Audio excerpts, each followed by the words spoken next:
অনেকেই যেমন সাংবাদিক, ওনার নাম হচ্ছে ঠিকানার, আমি নামও বলতে চাই না, উনি বলছেন সাবেক প্রধানমন্ত্রী শেখ হাসিনাকে আমি ভাবি মুখ্যমন্ত্রী ভারতের।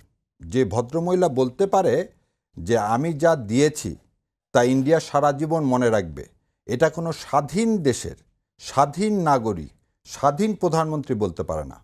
এবং যে দেশে ফরেন মিনিস্টার বলে যে আমরা হাজব্যান্ড অ্যান্ড ওয়াইফ, সেই দিনই এদেশের সার্বভৌমত্ব ইন্ডিয়ার হাতে ছেড়ে দেওয়া হয়েছে।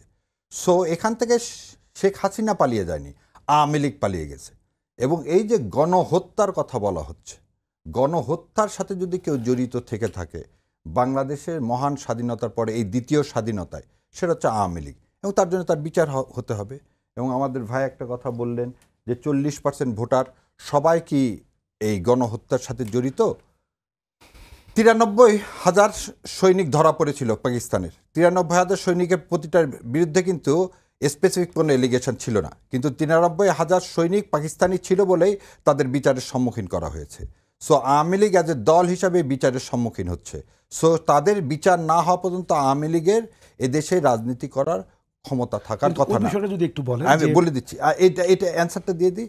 জাতীয় পার্টির কথা বলছেন, যে পার্টির চেয়ারম্যান ইন্ডিয়া থেকে ঘুরে আসা বলে সাংবাদিকদেরকে যে ইন্ডিয়া না বললে আমি বলতে পারবো না, এই দাসত্ববাদের রাজনীতিকে যে সমর্থন করে, সেই দাসত্ববাদের যারা রাজনীতিকে সমর্থন করে, ভারতীয় আধিপত্যবাদকে যারা সমর্থন করে, তাদের এদেশের সিটিজেনশিপই থাকা উচিত না।